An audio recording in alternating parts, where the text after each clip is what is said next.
Hi, this is Edward Smith, video game correspondent with IB Times UK, here in Guildford, Surrey to speak with Joe Danger developer Hello Games about its work in the British game industry.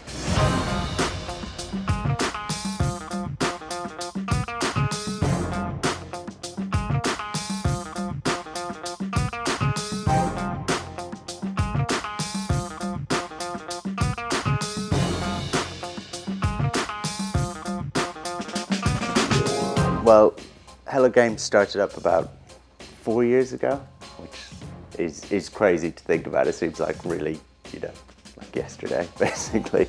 But me and a bunch of friends, we had been at much larger studios. I had been at a company called Criterion that had then been bought out by EA.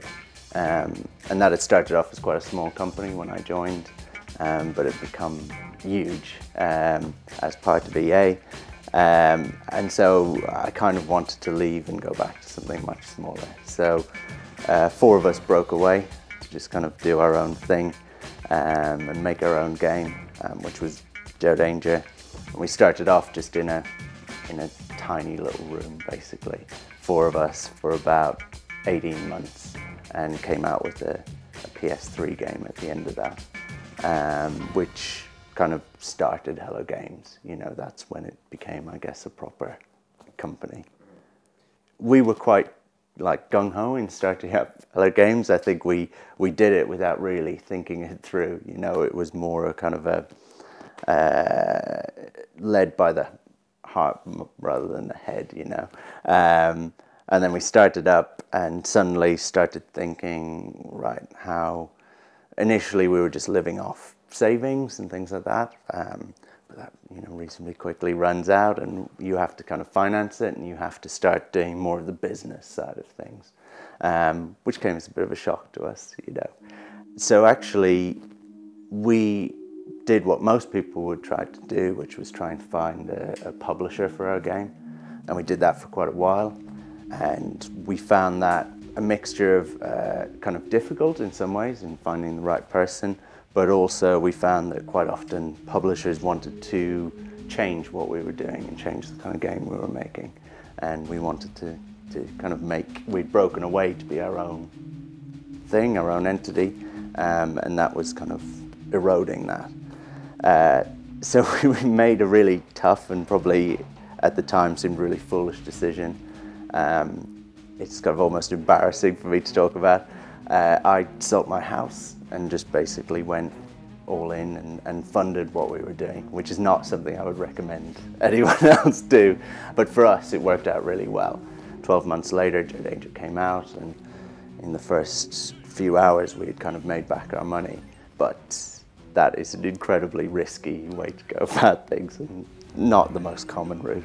I think as a smaller group, it's possible now. Actually, a few years ago, it just wasn't possible. We're going through kind of a resurgence, something really exciting time at the moment with iOS, with PSN, XBLA, Steam, where small teams can start up and actually make something themselves. For about 10 years previous to that, during the kind of PlayStation 2 days, that just wasn't possible. So you had much larger teams then, and actually you kind of have to go back to like the days of Quake and Doom and much smaller teams, and the early days of like Codemasters and a lot of the UK studios for the last time when you could have started up as like 5 people and make a game. It's really nice to see it kind of coming back. It's really exciting. If you're prepared to take the risk and you kind of believe in yourself and you're right in that belief, then financially, it should be more beneficial to publish a game yourself, and for it to be successful. I mean, the kind of economics of that are reasonably obvious, that it's much better to be a one-man team and make a top-selling iPhone game than to work as part of a much larger kind of industry. There is an ability, say if you were working at EA or something like that, quite often you are separate financially from the success of the games that you work on. Here in Hello Games, but also in smaller teams, you are much more closely connected to that. So we knew the type of game we wanted to make, but we didn't know what the actual game was. So we'd done this incredibly foolish thing of like quitting our jobs, and then we had to sit down and try and decide what the game was going to be. And actually what happened was our artist, Grant, he had been like cleaning out his parents' like attic. He had this box of toys, and we actually took those out and we started playing about with them. So we were using them to like mock out game ideas. And it was this Evel Knievel stunt toy, right? So you could like, you know, I don't know if you remember it, but you could like pull it back and then set up some ramps and things like that with like books and then fire it out. And we were in like an office, a shared office space at the time.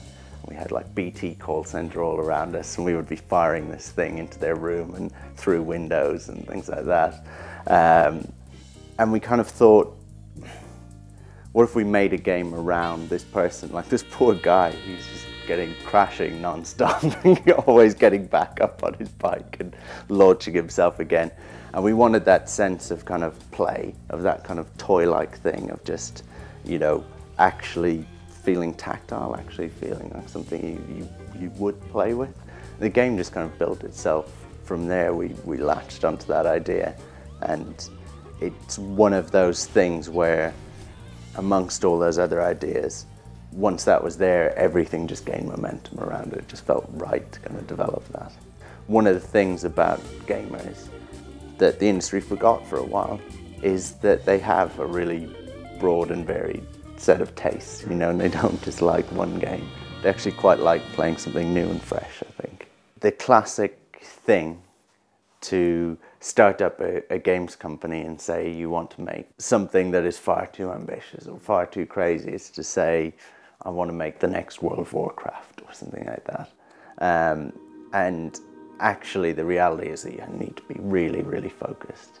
You need to pick something that seems kind of eminently doable, that seems easily doable with the amount of people that you have, because ultimately it ends up taking about 4 times as long as what you ever thought you possibly could, you know. And normally a grain of an idea just grows and grows and grows, and you look at it and you think, it's starting to get really good now, but if I could just add this mechanic, we can just have more levels, we can just put more kind of polish on it, and then it just kind of snowballs. So if you start with a really large idea or something too unfocused, it kind of gets quickly out of hand, you know. And it's probably, I think talking to most people and developers would say it's the most common mistake that people make and that you find yourself making. I think the UK games industry is in some ways, in a very real way, in a decline. In other ways, it's kind of going through a kind of a rebirth. What we're seeing is that a lot of the larger studios and a lot of the kind of what we would call the AA studios as well, we're seeing a lot of them shut down over the last 2 years or so. From that, you're seeing something really exciting, which is a lot of smaller studios starting up. But in terms of talent, in terms of the amount of revenue, in terms of size of studios and the number of people working in the games industry, in the UK, it's reasonably negative to see those larger studios shut down. I mean, there is always that potential for those smaller studios starting up to become bigger and the next big thing. And that is the way of the games industry, definitely. You know, it is tumultuous. But we are definitely seeing a lot of the kind of key talent going from those larger studios and going to somewhere like Canada or the US to kind of have the same roles that they would have had here. And a lot of times those kind of roles just aren't available in the UK anymore. The thing that you will hear all the time from games developers in the UK is how hard it is to compete without the same tax breaks that you get in, say, Canada, France, that kind of thing, and without that level of support from the government. Games as an endeavour normally is a very long and risky process, and when a game is successful, normally that company really needs to go and reinvest and then undertake at least as long and riskier process again. Tax breaks make that transition a lot smoother. The problem that we have at the moment is that successful games companies then pay an awful lot of tax, and then they find that it's very difficult to kind of reinvest and compete again. And the thing that has hit the UK hard, I think, is the inability because of that to create new things. So I think we've seen too much of a focus on sequels and things like that, and that always leads to kind of diminishing returns. Having said that, for me, the biggest thing is supporting kind of the smaller studios. Right now, I think that's people who are just starting up, people who are where we were probably 3-4 years ago. That would be the best way to kind of reinvigorate the UK industry at the moment, because I think that is where the growth is going to come from. And there's a lot of change at the moment towards different kind of business models and towards kind of things like free to play and more social gaming, and that's more than likely going to be quite a large part of video games going forward. And I think in the UK and around the world, that's going to come a lot from much smaller studios, you know, who are going to bring that kind of innovation, and they will, and they are at the moment becoming the kind of the next big things type of thing.